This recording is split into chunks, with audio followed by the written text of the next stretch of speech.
الآن تفتح الستارة على حلقة جامدة نار. الآن وبعد طول انتظار كوزمو جالكم بأتقل عيار ومحضر طبق الفشار واستعد للانبهار. بس قبل كل الحوارات وبعد رؤية البنارات جه الوقت اننا نتفرج على الانفجارات. بس طبعا زي ما تعودنا الأول ننزل نصلي على نبينا محمد عليها أفضل الصلاة والسلام ويلا بينا. بالله يورو مع والده في نفق وبيسأله ايه المكان ده. والده بيرد عليه وبيقول له ان ده نفق بيروي بين تمثالين أيمن وأيسر. قبل إنشاء القرية دي كان السيد حفر النفق السري ده ومحدش يعرفه الا قله قليله من الناس، وبيوصيه انه يفضل سره ومحدش يعرفه وانه يستخدمه بس في حالات الطوارئ. وحط ايده على راسه وبيقول له ان انت في حمايه يمين ويسار دايما، ودول التسوغاي بتوعه. وبنرجع بقى للحاضر وبنلاقي يمين بيقول له ليوري يعني اننا كنا بنراقبك، ويسار بتقول له اننا من النهارده في خدمتك وهنحميك. يورو من الصدمه مش عارف يقول ايه، وديرا بيسلم على يمين ويسار وبيقول لهم ان هم عارفينه وكانوا بيراقبوه هو كمان. ويمين بيقول اننا وقعنا الطيور دي ومش عارفين هي ايه. ديرا بيقول له انها وسيله نقل في العالم الخارجي، بجانب ان مفيش وقت للتفسير، في اشخاص خطيرين جايين علينا وبيطلب مساعدتهم للنزول من الجبل. يمين بيقول له انت مش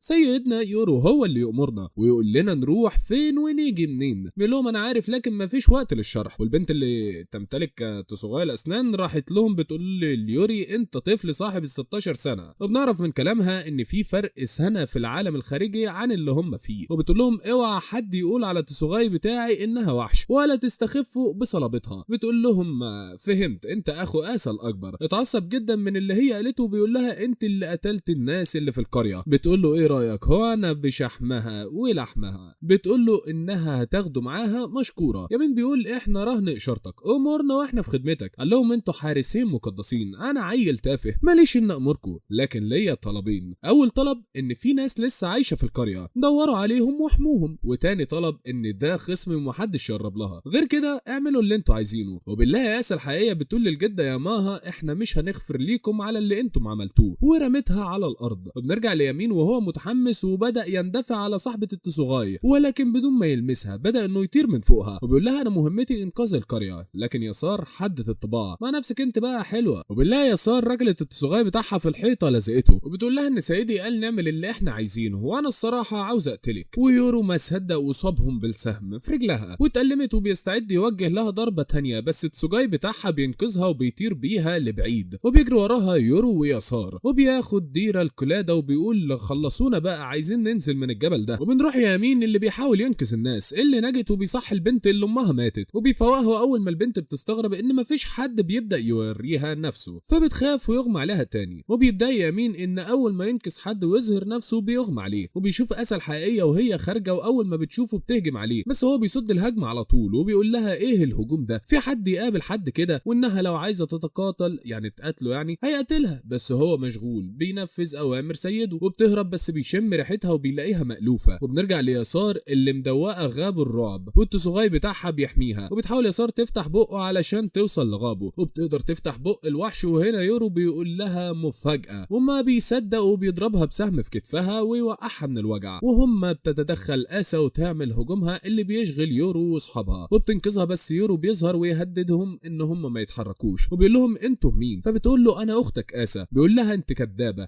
اسا مش كبيره قوي كده. فبتقول له اننا في العالم الخارجي بناكل كويس وان نظرات اسا اختي مش عنيفه كده. فبتقول له ان من اللي انا شفته يا اخويا من مر الدنيا. وهنا بيظهر يمين وهو بيقول لهم ما ينفعش العيله تتحارب. وهنا بيقول ليورو انه هو واسا الحقيقيه عندهم نفس ريحه الدم. فبيستغرب يورو وبيقول امال مين اختي اللي في القلعه اللي في السجن دي. فبتقول له اسا انها مزيفه وان قبل 10 سنين لما هربت مع اهلنا الجده خافت ان انت كمان تهرب، فعملت اسا مزيفه علشان تخليك قاعد هنا، وعشان انت اخ حنون ولطيف فاكيد مش هتسيب اسا وتمشي. وفي نفس الوقت بنشوف الظل اللي طلع من اسا المزيفه بيعيد تشكيل نفسه بقى على شكل اسا تاني. وبيتصدم يورو من كلام اسا وبيجي ديرا يلطف الجو وبيقول لهم كفايه قتال وامشي يا اسا. بس يورو بيرفض وديرا بيقنعوا ان هم ما يعرفوش قدراتها لسه يعني، وانك لو فضلت هنا القريه ممكن تتدمر اكتر واللي نجا ممكن يموت. وبيقتنع يورو وبيقول لاسا انها لو سابت القريه دي في حالها هيسيب غابو تعيش، وبتوافق وبيسيب اسا وبيمشوا. وبتعاتبها غابو انها ازاي ما مسكتش يورو وانها مجروحه وما ينفعش تخاطر. وبنشوف غابو بتتألم وبتقول ده اخوك المفتري ما عندوش رحمه وقناص بارع، والاهم من كده انه عايش. وهنا يتأثر اسا وبتعيط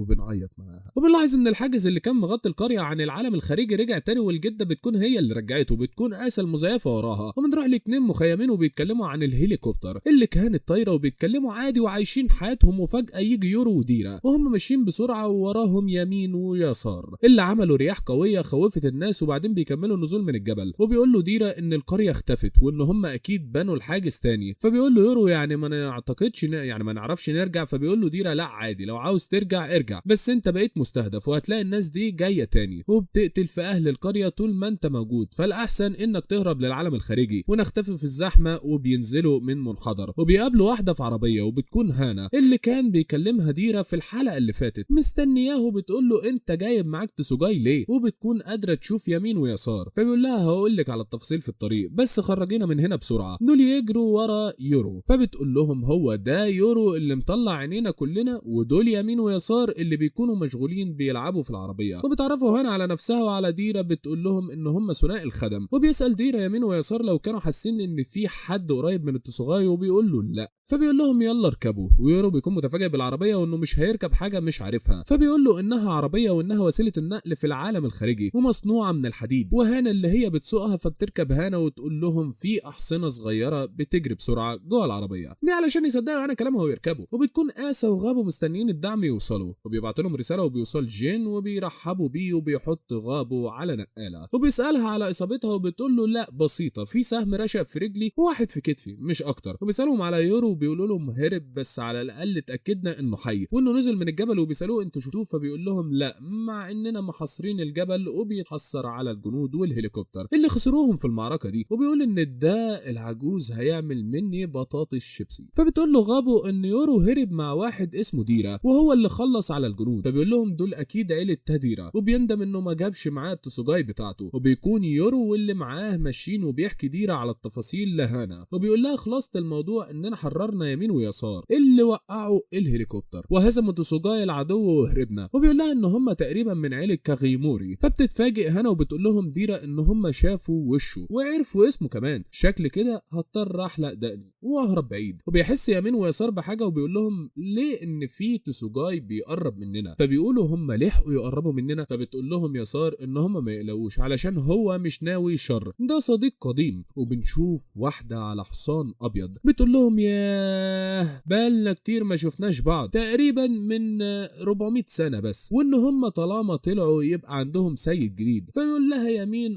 وانه مجرد طفل. وهنا وديرا متفاجئين خالص. وبيكمل يمين ان السيده احد قاسمي الليل والنهار. فبتقول لهم الموضوع مرهق، وبتسالهم هتعملوا ايه دلوقتي. فبيقولوا لها ما نعرفش، احنا هنستخبى في مدينه فيها بشر كتير. وبتقول لهم يبقوا احكوا لي عن الموضوع لما تيجوا. وبتسيبهم وبتمشي. وديرا بيستغرب يقول انا ما شفتش كده قبل كده. وهنا بتقول ايه ده هم موجودين اصلا. وساعتها يورو بيقاطعهم ويقول مين دي اصلا. فبيقولوا له دي في عينك دي اوشيرا، واحده من الكيانات المقدسه اللي رتبتها كبيره في التسوجاي. وبيبدا يشرح له ديرا. وهنا بيتضايق يمين ان هم بيعاملوهم وحش، وان هم في القريه كانوا بيتعاملوا زي الكيانات المقدسه. وبيسالوا يورو على كده التسوجاي انواع. فبتقول له هنا اكيد، بس الانواع دي البشر بتسميها زي الكيانات المقدسه والارواح، وان في تسوجاي زي اوشيرا بتحب تعيش مع البشر بسلام، وتسوجاي تاني بيحب الشر والرذيله. وان التسوجاي الاسنان اللي كان مع غابو كان من النوع المقاتل، وانه لو ما عجبوش سيده بياكله. وبنرجع لاسا اللي بتعتذر انها سابت اخوها يهرب، وانه كان قرارها، وانها مستعده تتلقى اللوم من السيد. بس غابو بتقول لها انها كانت بتحميها. فبيطمنهم جين ان هم طالما عرفوا انه يورو حي وانه في العالم الخارجي كمان دي كفايه. وبتقول لهم غابو انه لولا تدخل آسا علشان تنقذها كان زمانها في ايد يورو والقريه. فبيقولوا للدرجات التسوجاي قوي. فبتقول له ده قوي، ويورو ما صدق وضربني بسهمين وخلاني عاجزه ما قدرتش استخدم قوتي. فبيقول جين ده اخوكي ده يا آسا شرس. فبتقول له عقليه اخويا زي القناص المحنك. والجو بيمطر وبنشوف جنديين من الجنود المصابين، وبيقولوا لازم نرجع لكاغيميرو والا سابونا. وبيقولوا ان هم خامس مره يعدوا من هنا، وان هم مش هيقدروا يخرجوا بسبب الحاجز. وبنشوف الليل جه، ويورو بيبص للشباك وبيشوف انوار المدينه. بنلاقي هنا جايبه ملابس واكل اليورو، وبيكونوا واقفين في محطه بنزين. ولما شاف الاكل انبهر جدا لانه غالي قوي، وديرا بيقول له ان الحاجات دي عاديه هنا فحاول تتاقلم عليها، وما كانش عارف ازاي يفتح الارز، وهنا ورينه ازاي يعمل كده وبيكون مبسوط جدا من طعم الاكل. ويمين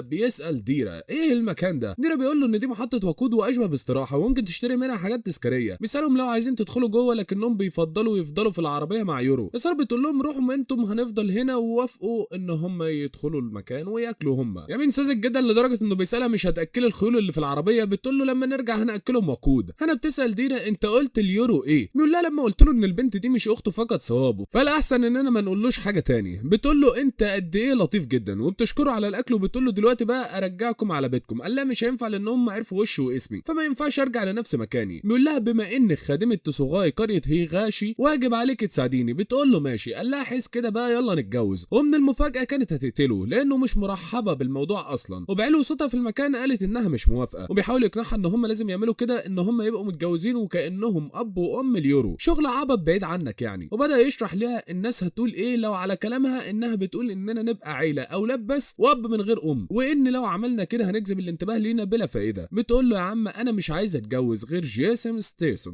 يمين ويسار بيدوروا على الخيول اللي جوه العربيه. يورو طلع من العربيه وبيقول لهم حقكم عليا، انا اكلت كل الاكل، انتم مش جعانين. شكروه جدا على لطفه وبيقولوا له اننا ما بناكلش اكل البشر اساسا، وكان بيفكر يغير اساميهم لكنها ما ظبطتش معاه. المهم انه طلب منهم يحكوا له عن كل حاجه يعرفوها عنه وعن اخته. احنا كنا دايما عند مدخل القريه لمده 400 سنه، قريه هيغاشي، ما بنشوفش غير الناس اللي بتيجي والناس اللي بتمشي، لكن اللي بيحصل جوه ما نعرفش عنه حاجه. وفي يوم من الايام اهل القريه قالوا ان في توأم اتولدوا وشفناك بعدها بفتره. والدك كان دايما بياخدك للصيد، لكن ما شفناش اختك قبل كده، فكرنا انها ماتت بسبب مرض ولا حاجه، لكن من حوالي 10 سنوات شفنا اهلك بيهربوا من القريه ومعاهم بنت صغننه كده وريحتها من ريحتك يعني الدم واحد. يورو بيقول لهم البنت الصغننه دي كبرت وهاجمت القريه وعارفه مكان ابويا وامي فين، انا لازم ادور عليها واخليها توصلني بيهم. وديرا وهنا راحوا للعربيه، وهنا عليها غضب شديد بسبب موضوع الجواز ده. بتقول لليورو لسبب ما هنكون وصيين عليك، يعني لو وقعت في مشكله مهمتنا اننا نلحقك. وبيقول لديرا اننا هنسوق لوقت طويل لو عايز تستخدم الحمام. يورو بيقول له ما تقلقش انا صرفت نفسي هناك كده. بيقول له كمان ما تقعدش فوق العربيه. قال لهم ما يمين ويسار قاعدين عادي من هنا. بقى نعرف ان محدش ينفع يشوفهم الا لو هم ظهروا نفسهم، او مستخدم تسوغاي يعرف يشوفهم عادي. ولكن بنعرف برضو ان الحيوانات تقدر تشوفهم، لان الناس اللي كانت ماشيه دي الكلب بتاعهم بدا ينبح عليهم. يورو وهم ماشيين بيسال عن عشيره كاغيموري. ديرا بيقول له ان هم اشبه بعشيره فرعيه من القريه، لان هم غدروا القريه وعملوا مؤسسه لنفسهم. وانا بتقول انا بفضل اني ما اتورطش معاهم، ده غير اننا سمعنا اشاعات ان حد من التوأم في عشيره كاغيموري، وطلعت الاشاعه صحيحه. الناحيه التانيه بنلاقي بنت جميله بتجري وبتستخبى في الاسانسير، وشاب بيدخل عليها وبيكون عايز يقتلها، والبنت بتقول الاحسن انك ما تقربش. وبنلاقي جيم بيتكلم في التليفون مع حد وبيقول حليت المساله بينك وبين اللي بيلاحقك، لكن بنشوف البنت دي بتتحول لشبح وقضت على الولد ده بمنتهى السهوله. وبنلاقي واحده تانيه بتفتح الاسانسير وبتلاقي التسوغاي ده في وشها، وجيم بيقول لها انت تقدري تشوفيهم، لكن الخوف بيتملك منها وما بتقدرش ترد عليه. بيقول لها خلي الموضوع ده سر، اتفقنا؟ وبنلاقي يورو وهنا وديرا بيكونوا في مكان وقاعدين بياكلوا، وديرا بيقول ان مهمته توفير المؤن، وهنا بتقول انها بتمارس اعمال متنوعه في الاسفل. وبيقولوا انا مش عارف الجده ماها بتفكر في ايه، لكن بما اني تاديرا فمهمتي ان امور القريه تفضل سر. والمناسبه انا اسمي تاديرا ريو، لكن ناديني ديرا. وريو بيقول ان الجده يائسه من محاوله قتلي، وبيقول لما بيتولد توأم النهار والليل متساويين كده تحصل مأساة، وده كلام يمين. وبيقول ان الكلام ده حصل من 400 سنه، ودول فعلا اتولدوا في القريه، وفي الوقت ده اتقسمت دوله الى شرق وغرب، ده غير ان قبلها كانت اتقسمت لشمال وجنوب بسبب حرب غيرها. وبخلاف كده مستخدمو التسوغاي كانوا بيعملوا في الخلفيه. يورو بيقول له كده احنا الطفلين الملعونين اللي هنغرق العالم صح؟ يمين بيقول له مش بالظبط، ده الناس اللي عايزه تستخدم قوتكم. يورو بيقول له بس انا ما عنديش قوه. قال له بالعكس عندك، بس لسه ما تعرفهاش. اختك عارفاها وبتستخدمها وهي كسر، وتقدر تفتح اي حاجه مهما كانت ايه هي. والمتوقع ان قوتك انت الختم، وتقدر تختم اي حاجه مهما كانت ايه هي. ولو اتصادموا القوتين يحصل مفارقه للعالم، ولكن ده افتراض، لكن ما حدش متوقع ايه اللي يحصل بالظبط. ويورو بيسال في ختم على القريه ازاي يا ديرا كنت بتدخل القريه. بيقول له ان في ممر بين اللقاء والضياع، وده اللي والدتك عملته ودخلت القريه بالصدفه، وفي صخور عكس عكس عقارب الساعة بتعدي عليها كذا مرة كده يعني دي زي ثغرة، وبكده اعرف ادخل واخرج براحتي. وبيفتكر يورو لما كان قاعد مع امه بتقول له ان اسمك يعني الليل، ويوم ما هاخدك انت وباقي العيلة للمكان اللي اتولدت فيه وترعرعت. بنلاقي تاني يوم يورو كان بيستخدم المرحاض بالطريقة الصحيحة، ودي اول قواعد في العالم الغريب بالنسبة ليه. وكان ماشي مع يمين ويسار وبيستكشفوا المدينة، ويمين من سذاجته بيسأله ايه الصخور الكبيرة دي. يورو بيقول له ان دي بيوت وعايش فيها ناس كمان على حسب كلام ديرة، وبدأ يقول لهم انه عايز يدور على اخته. واستغربت يسار جدا لانه كده هيكون بيدور على ابرة في كوم قش، بجانب انه عايز يقبض عليها لاجل انها تاخده لاهله، وبجانب انه ما بيثقش في هانا وديرة اصلا ولا آسى الحقيقية. وبيرجعوا لديرة اللي بيقول لهم ان هانا لقت مكان نقيم فيه، وبدأوا يسألوا عن البتاع اللي بيتكلم فيه ده لانه مش عارفينه، وبيقول لهم ان هو يشبه الاشارات الدخانية. قال لهم بالظبط، هو ما حدش فاهم حاجة، وتوتة توتة خلصت الحدوتة. استنونا في الحلقات الجاية ويلا سلام.